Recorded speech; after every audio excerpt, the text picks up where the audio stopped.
Estamos a un día de terminar nuestra semana de oración joven y hoy vamos a ver la escuela en el exilio.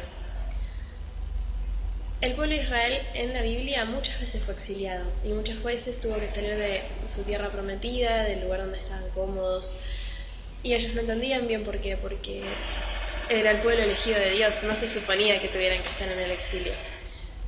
Aún así, pasaron por el exilio y volvieron más fuertes que nunca a su relación con Dios. Para nosotros también nos pasa. Podemos tener exilios en muchas situaciones que nos hacen estar tristes, no cómodos, o que no entendemos por qué. Pero es que al hierro solamente se lo puede moldear cuando está en el fuego. El exilio es nuestro fuego. Es la forma que nosotros tenemos para ser moldeados por Dios y para asemejarnos más a su carácter. Que así sea.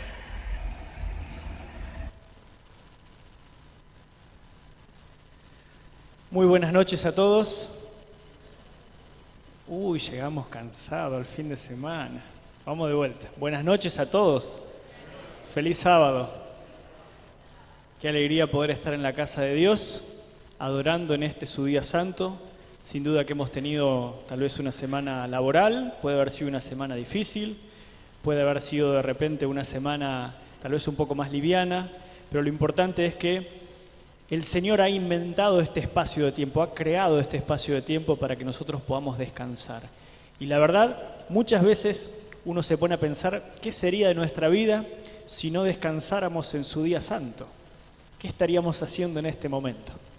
Yo les puedo contar lo que yo podría haber estado haciendo, o lo que hacía de repente, cuando todavía no había aceptado a Jesús como Salvador personal. A esta hora, un viernes a la noche, seguramente yo estaba lustrando los botines, porque el sábado tenía partido seguro.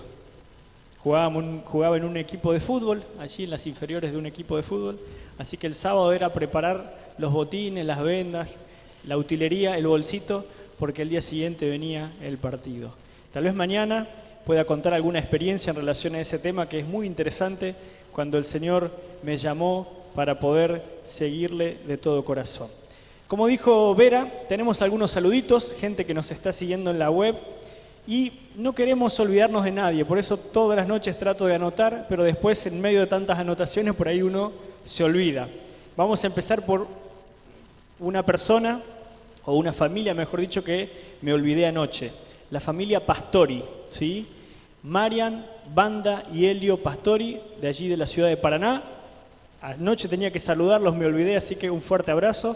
Yo sé que Marian anoche estaba esperando su saludo, hoy está de campamento, pero esperamos que después pueda ver el saludo allí cuando pueda sintonizar la transmisión, cuando pueda ver el video que va a quedar allí en internet. Tenemos también al matrimonio García, ¿sí? De Capitán Bermúdez, Laura y Víctor, grandes amigos, un fuerte abrazo y un saludo. Tenemos también a Ana Hofstetter, de la misma ciudad, que han sintonizado también la transmisión en esta semana. Quiero saludar también a otra prima, diferente a la que he saludado anoche, una prima llamada Romina. Saludo para Romina en la ciudad de San Francisco, allí que ha estado sintonizando también los temas en esta noche.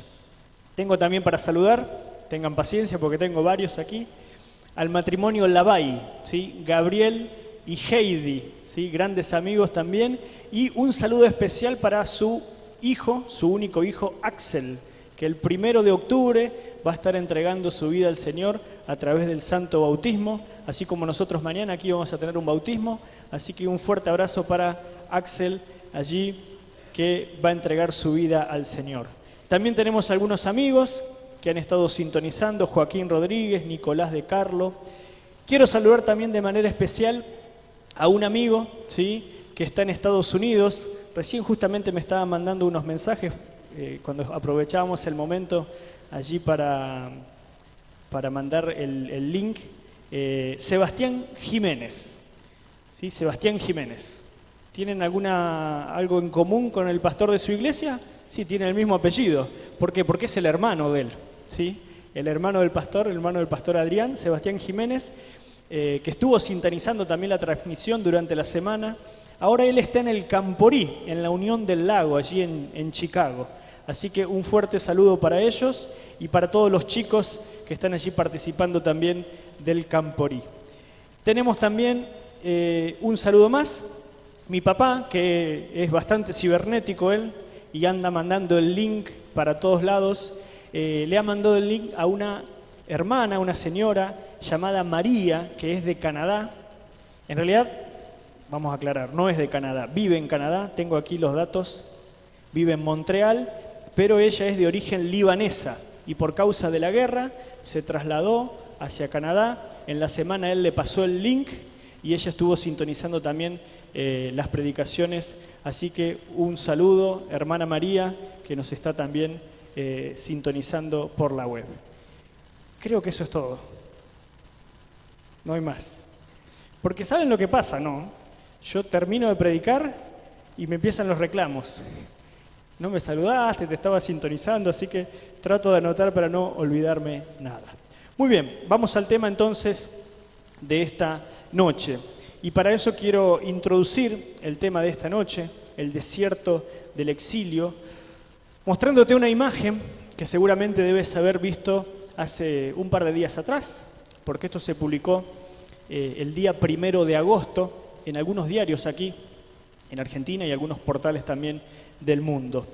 El 1 de agosto, ¿sí?, la pequeña Dustin, de 11 años de edad, junto con su hermano de 10 años, ambos de origen nigeriano, se embarcarían en el peor viaje de su vida, huyendo junto con su madre de su país, con el deseo de encontrar mejores condiciones de vida en Europa. Fueron sorprendidos por una tormenta en el mar, grandes olas allí en el mar, que finalmente produjeron que su embarcación pereciera. El resultado de este naufragio, allí frente a las costas de Libia, produjo la muerte, ¿sí?, de la mamá de Dustin y de su hermano de 11 y 10 años respectivamente.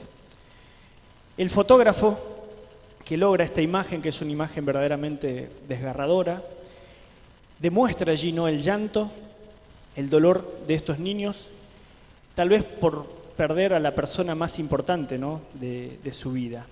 Ellos ahora iban a llegar a Europa, exiliados, ¿sí?, voluntariamente. Ellos deciden irse de su país, pero ahora se encontraban con no tener familiares, con costumbres diferentes, con idiomas diferentes y por sobre todas las cosas estando lejos de sus afectos. El tema de esta noche, el desierto del exilio, está basado también en la vida de un niño que siendo muy pequeño fue exiliado. Y no por voluntad propia, sino por errores por allí que otras personas cometieron, familiares, y que lo obligaron a este niño a exiliarse. Vamos a abrir la palabra de Dios en 2 de Samuel, capítulo 4. Vamos a leer allí lo que dice el texto en la palabra de Dios. 2 de Samuel, capítulo 4. Vamos a leer a partir, o mejor dicho, solamente, ¿no?, el versículo 4.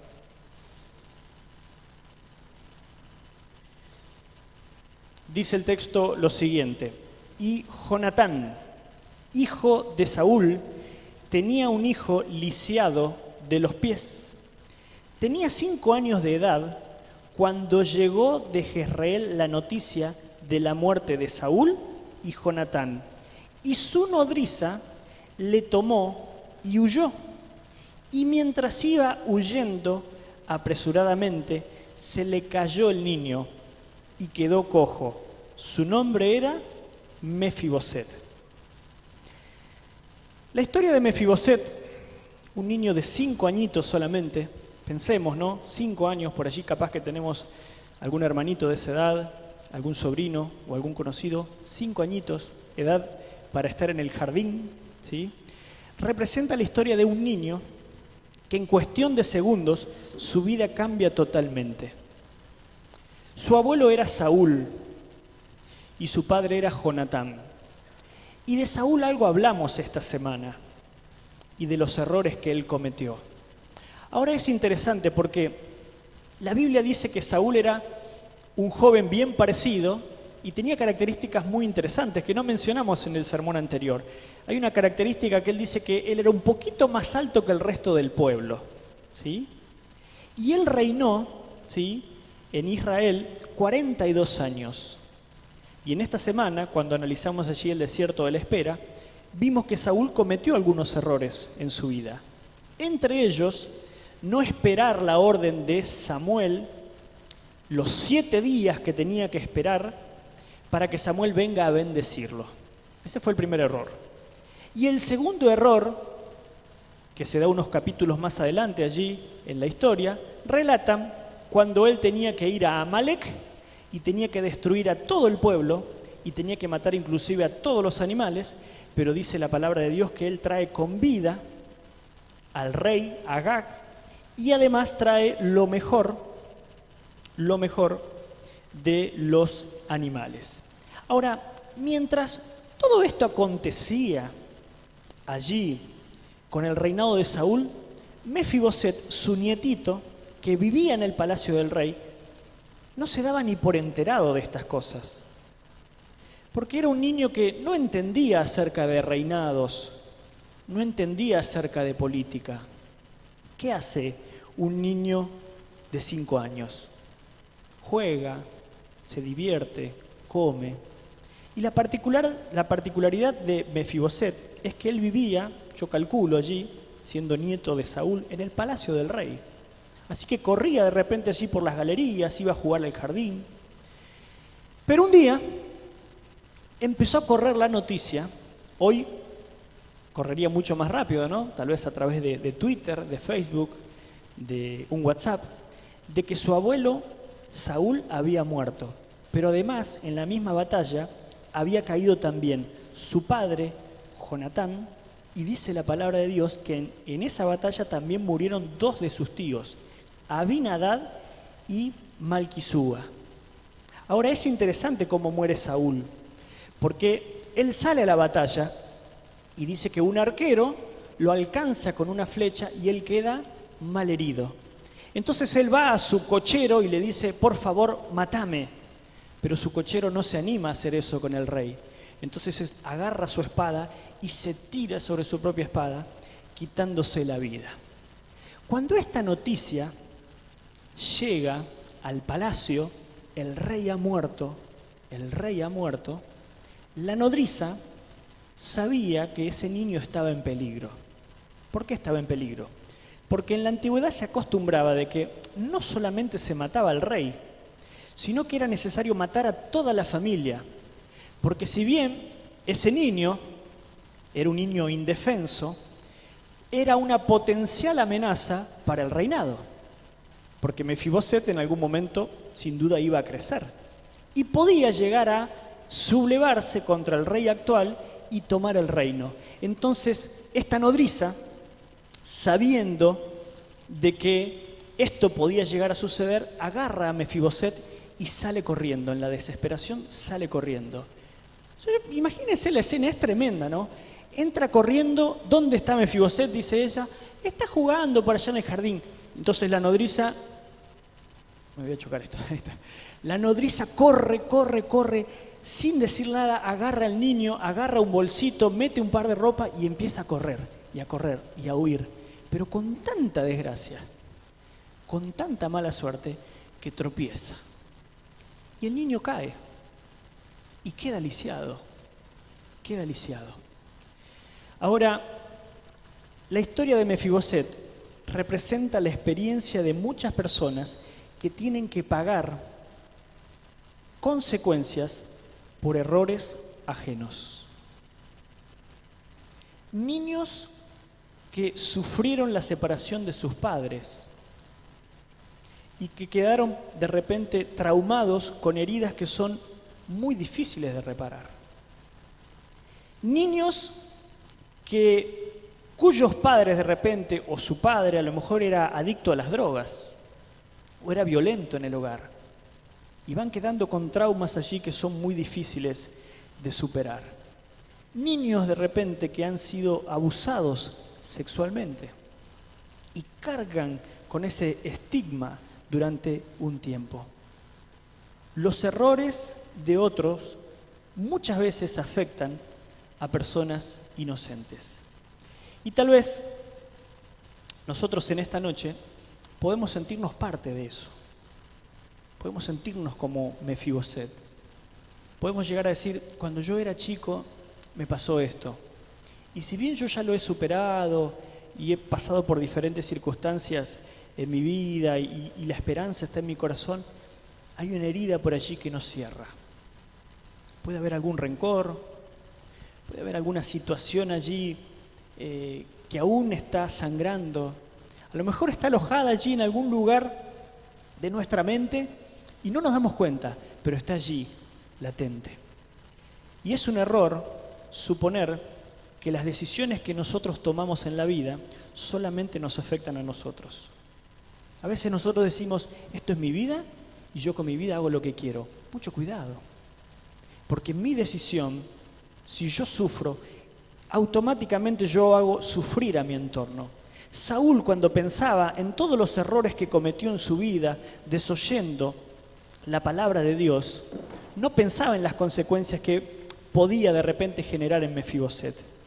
Y yo estoy convencido que Mefiboset hubiese llegado al trono tan solo si Saúl hubiera sido un rey fiel. Pero de la noche a la mañana su vida cambió. Corría en los jardines del palacio y ahora era un lisiado. Tenía una familia que lo contenía. Ahora ya no tenía padre, ya no tenía abuelo, ya no tenía sus tíos. Era un príncipe en el palacio del rey, pero ahora se había convertido en un mendigo. Vivía en el palacio del rey, pero ahora era un exiliado, era un prófugo, viviendo en Lodebar. Porque la palabra de Dios, y ahora lo vamos a leer un poquitito más adelante, declara que Mefiboset se termina refugiando en una localidad chiquitita llamada Lodebar. Y Lodebar estaba ubicado en la región de Galaad. Allí estaba Lodebar. Y dice la Biblia que él se fue a vivir a la casa de Maquir. ¿Sí?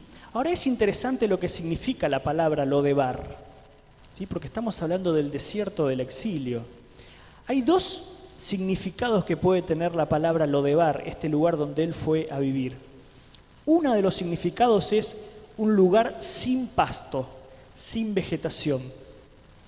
Y otro significado es que es un lugar sin palabra, Lodebar, no palabra. Ahora, independientemente de cualquiera sean los significados que tenga la palabra Lodebar, nos demuestran que es un lugar desértico. Porque si es un lugar que no tiene vegetación, es desértico. Si es un lugar que no tiene palabra, que no hay comunicación, que no llegan los mensajes, lógicamente también es un lugar desértico. Para Mefiboset, Lodebar se convirtió en el desierto del exilio. Y lo llamamos el desierto del exilio porque normalmente los exiliados son aquellos que huyen de su país de origen por cuestiones políticas. Y aquí, cuando la nodriza lo agarra y decide sacarlo allí de ese ambiente donde él estaba viviendo, un ambiente tranquilo, es por cuestiones políticas. Es por una cuestión de un problema de reinado, de que el rey había muerto y porque había peligro en su vida.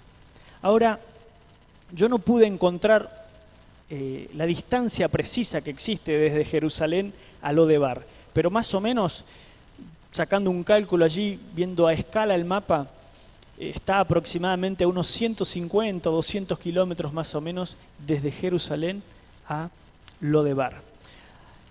Yo me lo imagino, ¿no?, cuando la nodriza llega con Mefiboset y lo deja en casa de Maquir. ¿Sí? Entonces imagínense, ¿no?, como dice el dicho, pueblo chico, infierno grande. Entonces de repente empezaron a decir, ¿se enteraron quién llegó a Lodebar? Sí, dice, llegó el nieto de Saúl, Mefiboset. Ay, pero yo me enteré que el rey murió. Es verdad, sí, el rey murió. Ay, pobrecito Mefiboset. Pobrecito Mefiboset, tuvo tanta mala suerte que cuando la nodriza escapaba, tropieza y él cae y termina quedando lisiado.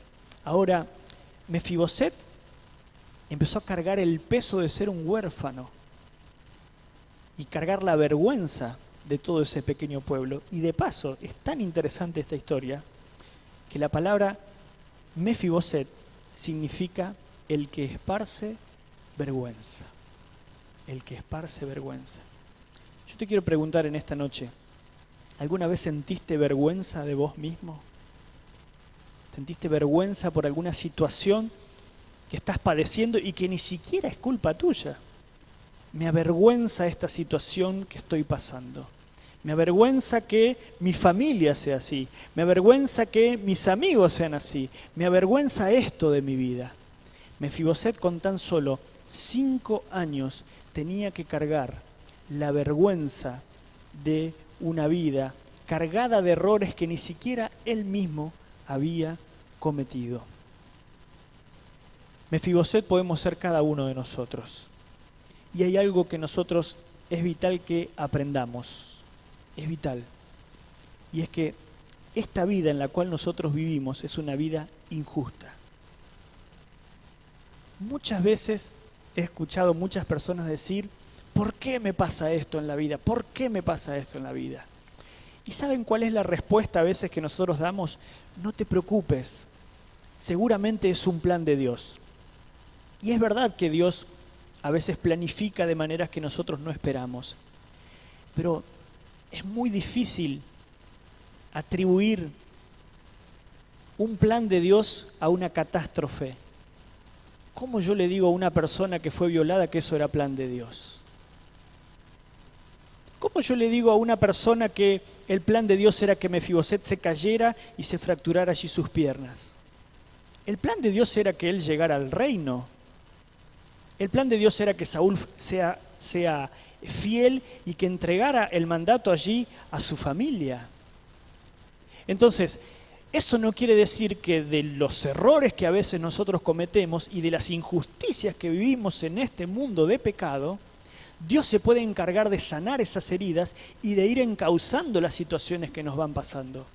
Pero esta vida, tal cual así lo conocemos, es una vida de pecado, es una vida injusta. Y como vivimos en una vida injusta, nos pueden pasar cosas malas. Y es vital que nosotros aprendamos esto, porque muchas veces van a pasarnos cosas malas en nuestra vida y nosotros vamos a tener que aprender a agachar la cabeza y decir, me pasan cosas malas sencillamente porque vivo en un mundo de pecado. Y porque vivo en un mundo de pecado me puedo enfermar, porque vivo en un mundo de pecado me puedo morir. ¿Se me puede morir un familiar? Sí, se me puede morir un familiar, porque vivo en un mundo de pecado y este mundo es injusto. Tal como lo conocemos es un mundo injusto. Nunca fue el plan de Dios esto. Porque si yo creo eso, entonces a mí se me distorsiona esa imagen de un Dios de amor. Romanos dice que todas las cosas ayudan para bien, no que todas las cosas salen bien para los hijos de Dios.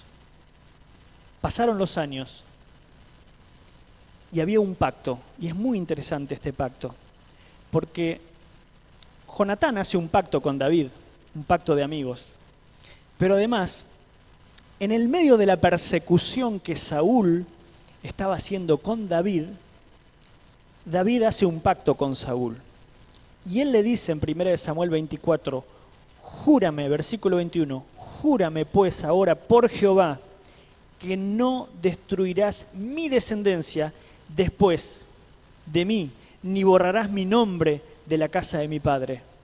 Saúl sabía que David iba a llegar al reino, entonces le dice, David, yo te pido por favor que hagamos un pacto de gente grande, un pacto de caballeros. Júrame que cuando llegues al reino no vas a exterminar mi casa. Y David le dijo a Saúl, versículo 22, entonces David juró a Saúl. Le juró que no iba a exterminar su casa. Pasó el tiempo y entonces David llegó al reino. Y cuando estaba en el reino, habían pasado ya algunos años, David se acuerda de ese pacto que había hecho con Saúl. de no exterminar su casa. Pero además también se acuerda del pacto que había hecho con su amigo Jonatán. Los invito a que busquen en sus Biblias, 2 Samuel capítulo 9. Allí vamos a encontrar la pregunta que David hace a partir del versículo 1. 2 Samuel capítulo 9, versículo 1. Allí en su reinado Dios pone en su mente, en su corazón, recordar este pacto que él había hecho. Y dice David: ¿ha quedado alguno de la casa de Saúl a quien pueda yo favorecer por amor de Jonatán? ¿Quedó alguien de la casa de Saúl que yo no conozca? Y entonces dice que allí aparece un siervo que había sido siervo de Saúl, y este siervo se llamaba Siba. Y entonces lo mandan a llamar a Siba, que había servido a Saúl, pero que ahora estaba sirviendo al rey David, y David le pregunta: ¿eres tú Siba? Y él responde: sí, para servirte. Y el versículo 3, David le hace la pregunta: ¿no ha quedado nadie de la casa de Saúl para que yo lo favorezca con la misericordia de Dios? Respondió Siba al rey: aún queda un hijo de Jonatán, lisiado de los pies. Y el rey pregunta: ¿dónde está? Entonces Siba respondió: está en casa de Maquir, hijo de Amiel, en Lodebar. Entonces David dijo: tráiganlo.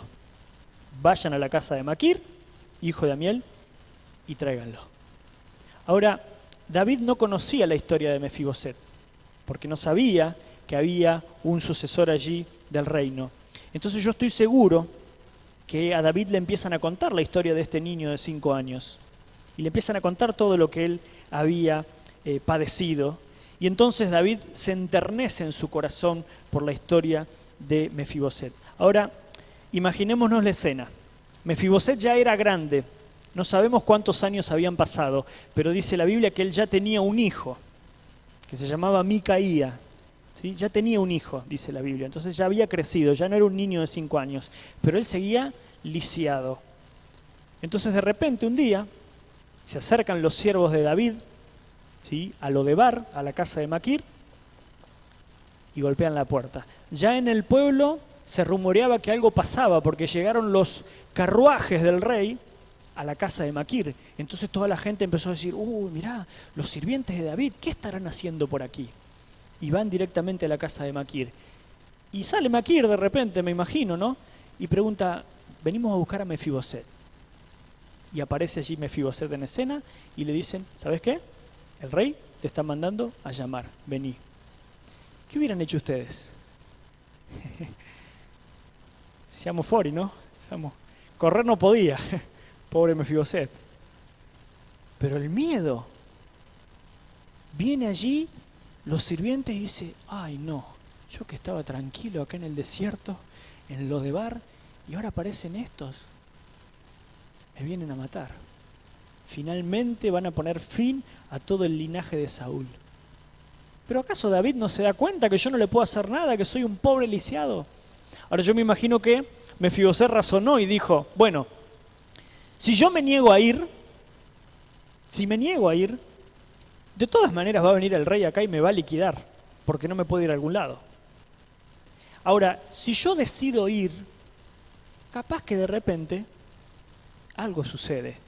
Entonces, medio como que quedó cercado allí Mefiboset, y entonces decide ir así a la casa del rey, ¿no?, al palacio del rey. Ahora, así como Mefiboset tenía miedo de David, nosotros también nos alejamos de Dios con temor y no nos damos cuenta que Él quiere bendecirnos. Tenemos una imagen a veces distorsionada de Dios.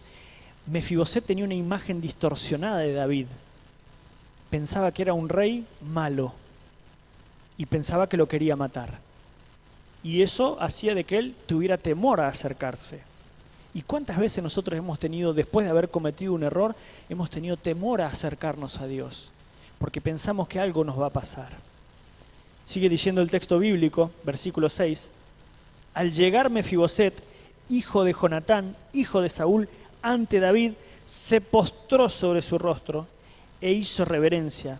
David le dijo: Mefiboset. Aquí tienes a tu siervo, respondió él. Luego David añadió: no tengas temor. Pobre Mefiboset, ¿no? Estaba ahí en la presencia del rey, temblando como una hoja, y le dice a David: tranquilo, no tengas miedo, porque a la verdad yo tendré misericordia contigo por amor de Jonatán tu padre. Te devolveré todas las tierras de tu padre Saúl y tú comerás siempre en mi mesa. Yo me imagino a Mefiboset ahí postrado, sin querer mirar al rey por temor. Cuando escucha esto dice: ¿qué está pasando acá? Esto no me lo esperaba. Porque miren, esto sí es misericordia. Porque David podría haberle dicho a Mefiboset: ¿sabes qué, Mefiboset? Yo voy a hacer misericordia con vos. Bueno, se lo prometí a tu abuelo que no iba a matar a nadie. Prometí también a Jonatán, tu papá, éramos muy amigos. Yo tengo una casita de fin de semana que está a las afueras de Jerusalén. Es una casita sencilla. Viví ahí tranquilo. Ahí te voy a dar. Pero David le dijo: vas a comer siempre en mi mesa. Vas a vivir conmigo en el palacio. Y yo te voy a devolver todo lo que era tuyo. Ahora miren la reacción de Mefiboset. Versículo 8. Inclinándose él dijo: ¿quién es tu siervo para que mires a un perro muerto como yo? David, ¿por qué tenés misericordia de mí si yo no valgo nada? Soy la persona más insignificante que hay en el reino. Y mis queridos jóvenes, aunque nosotros sintamos que no valemos nada, para Dios tenemos un valor incalculable. Muchas veces tal vez nos sentimos como si fuéramos perros muertos. Lo peor de lo peor. Basuras humanas. Y no entendemos que para Dios tenemos un valor incalculable. Y ¿saben una cosa? El rey ni siquiera prestó atención a lo que Mefiboset decía. Lo agarró a Siba, ¿sí? Ese que le había dicho que existía Mefiboset, y le dijo: de ahora en más, Siba, vos y tus hijos, y dice aquí el texto que tenía como 15 hijos, ¿sí? 15 hijos y 20 siervos, gracias. Todos ustedes van a servir a Mefiboset y van a trabajar las tierras que yo le voy a dar, y todo lo que produzca la tierra va a ser la herencia que él va a recibir para él y para su hijo. Le puso a disposición más de 20 y 15, ¿sí? 35 masiva, ¿sí? Siervos para que trabajaran para Mefiboset. Todo a disposición. Y sigue diciendo el texto, versículo 11. Respondió el rey, que Siba responde allí: conforme a todo lo que ha mandado mi rey, el rey a su siervo, así lo hará tu siervo, Mefiboset. Dijo el rey: comerá a mi mesa como uno de los hijos del rey. Y tenía allí Mefiboset un hijo pequeño, lo que mencionábamos recién, llamado Micaía. Todos los que vivían en la casa de Siba eran siervos de Mefiboset. Pero Mefiboset, que estaba lisiado de ambos pies, vivía en Jerusalén porque comía siempre a la mesa del rey. Nosotros hemos perdido la herencia. Lo que nos correspondía a nosotros lo hemos perdido. Y ni siquiera fue por error nuestro, porque nosotros ya nacimos en este mundo de pecado. Alguien lo perdió en el pasado. La herencia que era nuestra nos fue arrebatada. Pero Dios hoy nos llama y nos dice: yo te voy a devolver lo que era tuyo. Yo te voy a dar esa herencia que te pertenece. Y te vas a venir y te vas a sentar a la mesa del rey. Y esa es la esperanza que nosotros tenemos. Recuperar esa herencia que el enemigo nos ha arrebatado y sentarnos a la mesa del rey. Por más insignificantes que nosotros nos sintamos, Dios quiere sentarnos a su mesa en ocasión de su venida. Y allí cuando vamos al libro de Apocalipsis, que se habla de las cenas de bodas del Cordero, habremos de estar sentados comiendo a la mesa del Rey del universo. En la casa de mi Padre muchas moradas hay, dijo el Señor. Todos, en algún sentido, hoy en día somos Mefiboset. Todos somos Mefiboset. Y cuando el Señor nos llama, no tengamos temor.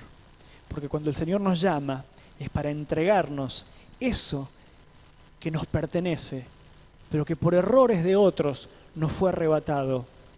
Pero Dios es fiel. En el año 2007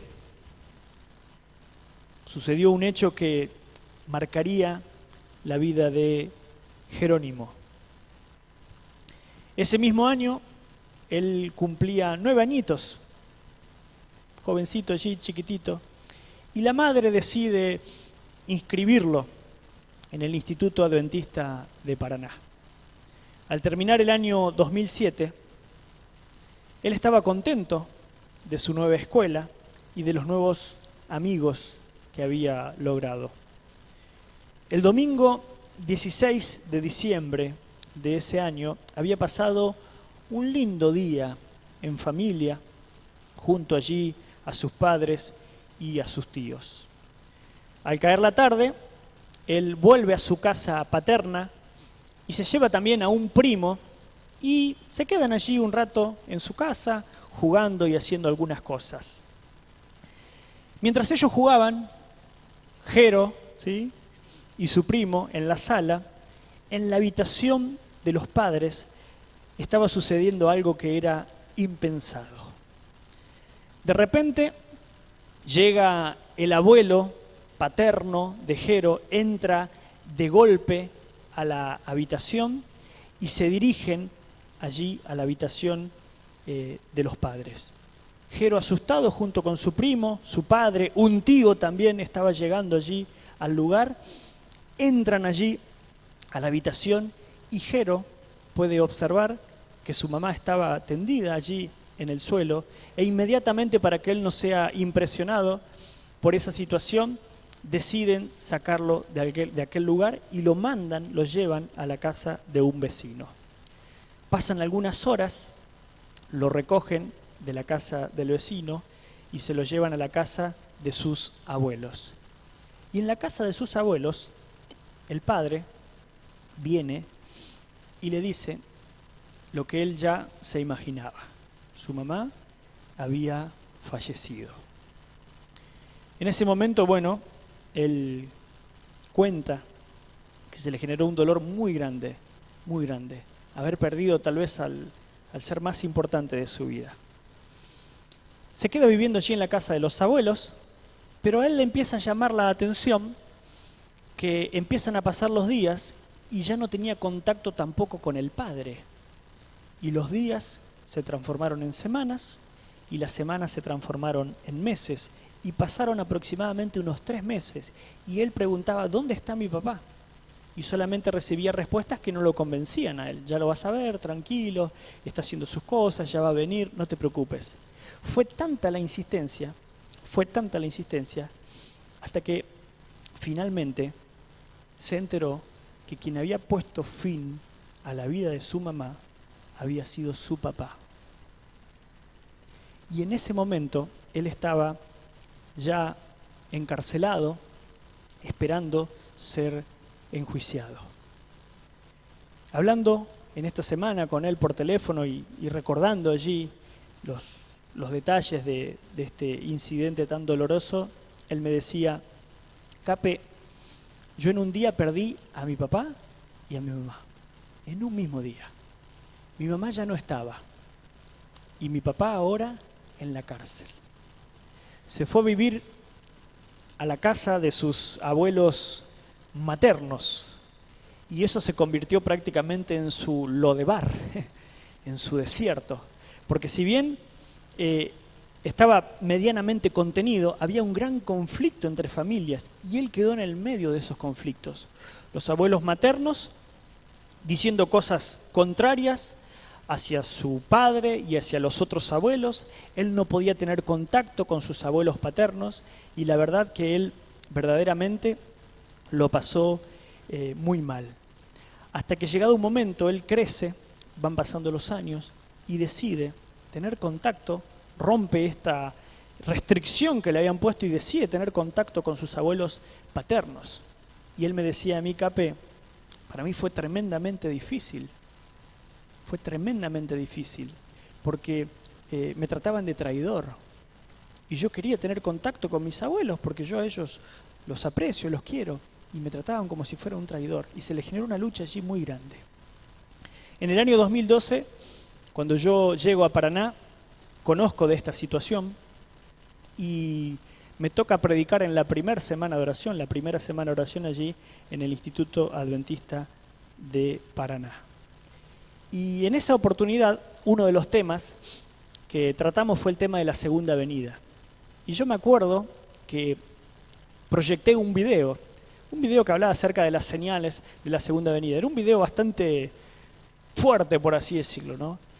Y en ese momento él me cuenta después a mí, en ese momento me hizo un clic en mi vida, porque dice, va a venir Cristo y yo no me voy a salvar.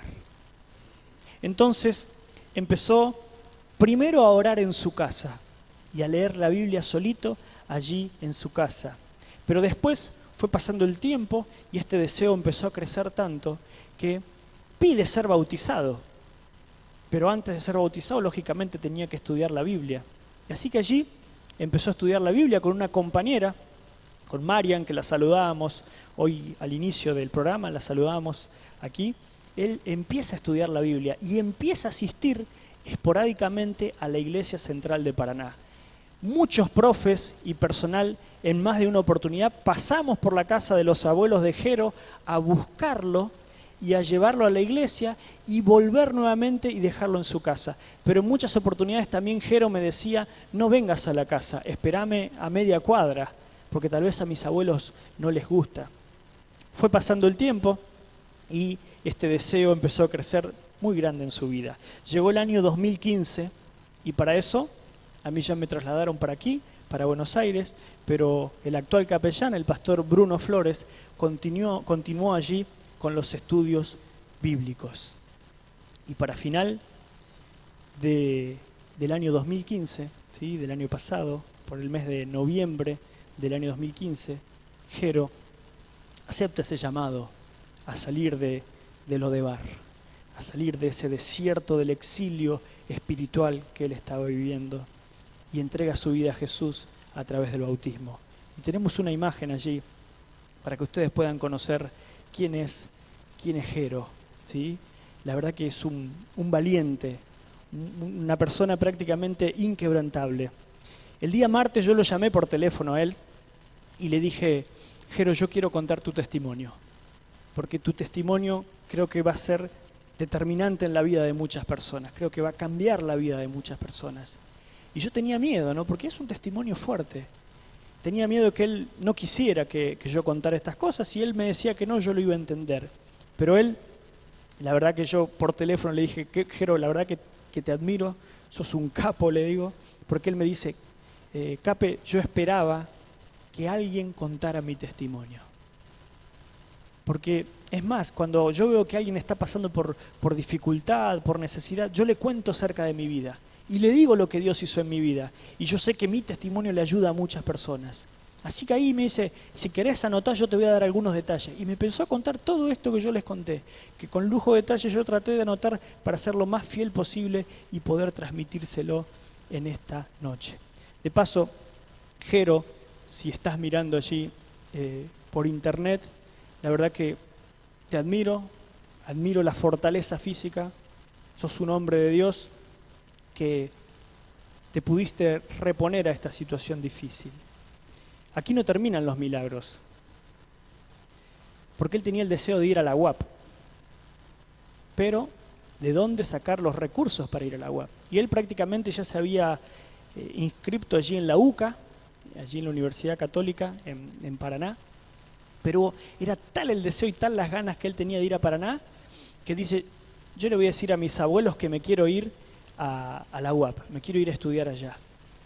Y dice, y yo ya había pensado todos los argumentos para refutar todas las cosas que ellos me iban a decir. Porque cuando yo me bauticé, ellos no querían saber nada. Es más, mi abuela hasta el día de hoy todavía no está muy convencida de esta decisión. Así que fui y hablé con mis abuelos maternos y le dije, abuelos, yo me quiero ir a la UAP. Y sale tanto, sale tanto. Entonces los abuelos dicen, te vamos a pagar. Sin objeción. Y él actualmente está estudiando administración de empresa allí en la Universidad Adventista del Plata. Y hay más. Él hace 8 años y medio que no ve a su papá. 8 años y medio. Pero este domingo, él lo va a ir a visitar a la cárcel. ¿Cómo te sentís? Le digo por esto. Y me dice, yo estoy tranquilo. Yo ya lo perdoné. No guardo ningún rencor, ningún resentimiento. Y deseo que mi papá se arrepienta y que también pueda llegar al reino de los cielos.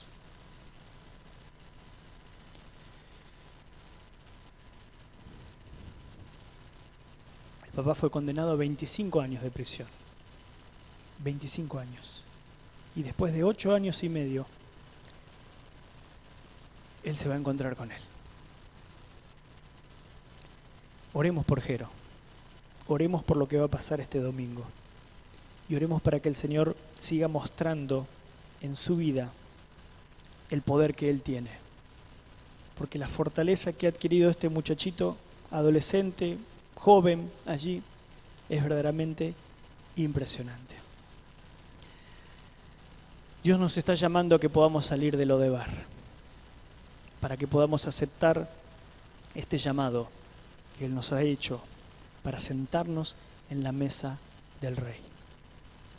Y yo en esta noche quiero hacer una invitación. Esto no está planificado, Él no sabe lo que yo voy a hacer, pero hay alguien este sábado que después de esta semana y de superar algunas barreras laborales, ha tomado la decisión de bautizarse. Arturo, no estaba planificado. Yo te voy a pedir que vengas aquí al frente. Arturo se presentó esta semana, según me contaron, ¿vieron? Me lo dijo un pajarito, dicen, ¿no? Y le dijiste a tu jefe que querías que te diera el día sábado. Y sin mediar palabra, lo aceptó sin problemas. La verdad que no lo esperaba porque en mi mente siempre venían cosas negativas pensando en que no podía aceptarlo. Y bueno,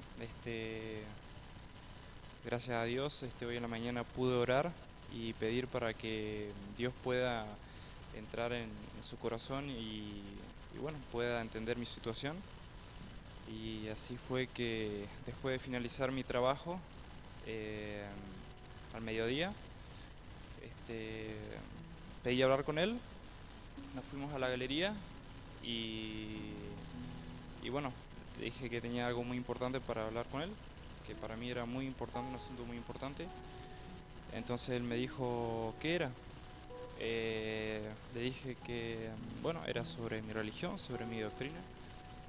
Y justamente el día de mañana, sábado, hay un bautismo y como yo no soy bautizado, quisiera entregar mi vida a Dios, quisiera bautizarme. Entonces él me dijo de qué estaba yo mañana. Le dije que nada, pero el asunto es que como nosotros guardamos el día sábado, me preguntó qué religión era y le dije que era la adventista. Entonces le dije qué posibilidad hay de que me pudiera dar ese día, todos los sábados, si era posible. Y entonces me dijo, sí, no hay problema, así con naturalidad. Entonces la verdad que quedé muy sorprendido por eso, porque me dijo, sí, no hay ningún problema. Lo que sí que te voy a pedir es que me hagas acordar nada más, porque yo a veces me olvido, tengo que hacer los servicios y por ahí se me complica. Y bueno, estuve muy contento, le di muchas gracias, la verdad que quedé muy agradecido con él. Y bueno, le doy muchas gracias a Dios por eso, por ayudarme a tomar la decisión y de que todo haya resultado muy bien en mi trabajo, porque no sé, no pensé que iba a suceder, pero sucedió. Imagino que ya lo habrás invitado para que te venga a ver. Tenés que invitarlo. Ya termina acá y lo llamás por teléfono. Jefe, ¿cómo se llama? Sargento ayudante Ávila. Sargento, venga por favor. Su soldado quiere que esté presente. Que Dios te bendiga, Arturo. Vamos a orar en esta noche. Voy a ir un poquito más, porque la verdad que yo no sé. Quédate acá, no te vayas. Quédate acá conmigo. Yo no sé si todos los que estamos aquí ya hemos dado ese paso del bautismo. Tal vez haya alguien que de repente todavía no haya dado ese paso del bautismo. Creo que con el testimonio de Jero, con el testimonio de Arturo, tenemos pruebas suficientes para entregar nuestra vida a Jesús y no postergar más esta decisión. No para mañana, lógicamente, pero de repente, tal vez de acá a fin de año, alguien diga, bueno, a mí me gustaría prepararme, terminar los estudios bíblicos, hacer el último esfuerzo para que termine este 2016 y uno diga, lo termino de la mejor manera entregando mi vida a Jesús. ¿Hay alguien todavía aquí que no se haya bautizado? Yo no conozco, tal vez. Hay personas que todavía no han tomado esa decisión. Yo las invito, no las puedo forzar, pero si quieren prepararse para esta decisión tan importante, vengan aquí al frente también, para orar, para que el Señor pueda tocar el corazón, ablandar el corazón de los jefes, si es necesario, y tal vez antes de fin de año, pastor, puedan también tomar esta decisión y bautizarse. ¿Hay alguien más en esta noche? ¿Ya están todos bautizados? ¿Allá? ¿Hay alguien más? Allá había otra mano, es una alumna mía que levantó la mano allá. ¿Querés venir? Dale, así oramos. Y vos no te me vas a escapar tampoco. Vení que vamos a orar. A Daniel lo invitamos, es un buen alumno del IAF, pero además también es un amigo, ¿no? Él me va y me visita ahí en la capellanía y charlamos y hablamos de fútbol, porque nos gusta el fútbol. Así que con él también estamos estudiando la Biblia y estamos preparándonos también para esta decisión. Yo los felicito, pero además también los animo y los aliento para que puedan tomar pronto esta decisión. Y contento también por encontrarme con Iona, ¿sí? Que nos conocimos allí en el Colegio de Paraná, una alegría verla aquí entre nosotros.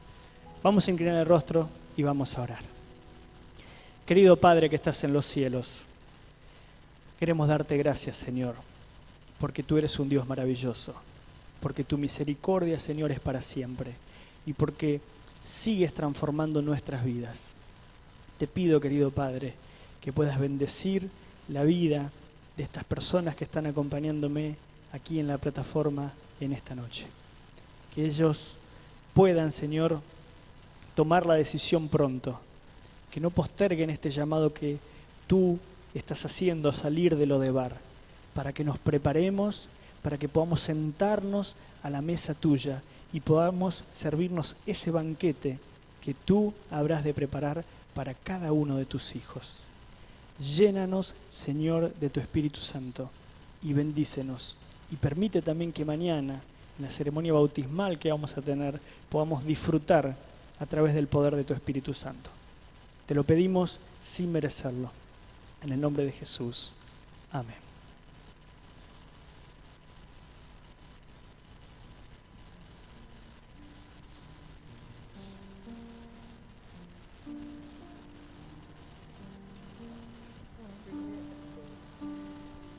Bueno, no queremos cortar demasiado el momento que tuvimos. No tenemos promo para mañana, ¿sí? Pero igual le vamos a pedir a Fer que se acerque porque para mañana no necesitamos promoción. Porque mañana va a haber bautismos, va a ser una verdadera fiesta espiritual y nadie necesita una promo para este tipo de fiestas. Nada. Así que lo que sí podemos hacer es invitarlos para mañana. Va a haber 2 bautismos, ¿sí? Y eso nos pone muy felices. Es un momento muy especial para todas las personas que van a dar este paso y de testificación también para los que lo van a ver. Así que no se lo pierdan, va a ser mañana, ¿sí? Así que bueno, sin cortar demasiado, igualmente vamos a hacer la fotito, porque no vamos a desperdiciar la cantidad de gente que está presente. Los queremos hacer todos también presentes en la foto. Así que, y a mí me queda un almohadón todavía. Te queda un almohadón, Lo el tengo que que querías usar hoy. Así que El pónganse club, todos te cuento que está de juntitos. fiesta, ¿eh? ¿También? Sí, Bueno, está de fiesta. Con la decisión de Arturo quedamos... estamos chochos. O sea, es, Un imagínate, conquistador que se imagínate, bautiza. viernes, modo Shabbat, y Arturo toma la decisión. ¿Qué mejor? A ver si entran todos. ¿Sí? Se pueden abrazar como hermanos. Muy bien. Ahí va. La primera y la segunda. La tercera. Yo me moví en la última, ¿qué pasó? Es espontánea. Es espontánea. Bueno, ¿les parece que nos despidamos cantando? ¿Sí? Me parece. Me encanta. Así que los invitamos mañana, 6:30, con los bautismos, ¿sí? Y bueno, nos tenemos que ir despidiendo, tenemos que ir soltándolo a Fer porque ya mañana es el último día, así que bueno, vamos a cantar. Se los va a extrañar, sí. Vamos a cantar, chicos.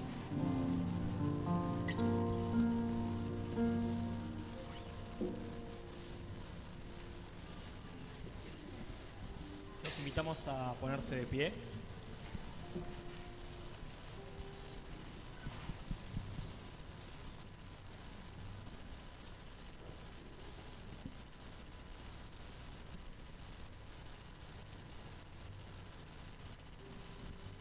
Himno 235.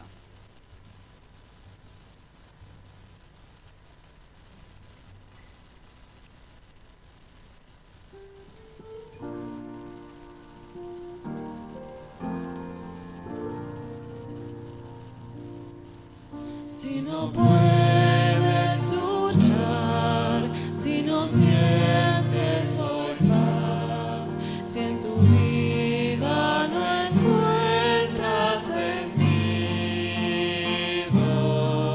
si todo lo que haces te parece sin motivo, si no ves una razón para existir.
los invitamos mañana, ahora los despedimos y los invitamos mañana para que nos acompañen.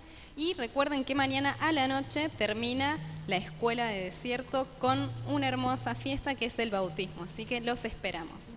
Y hay una sorpresa de los viernes, que saliendo a la derecha van a encontrar una puerta de madera cerrada. Pueden abrirla y lo que se encuentren ahí en paquetitos que se pueda abrir y comer, lo pueden comer.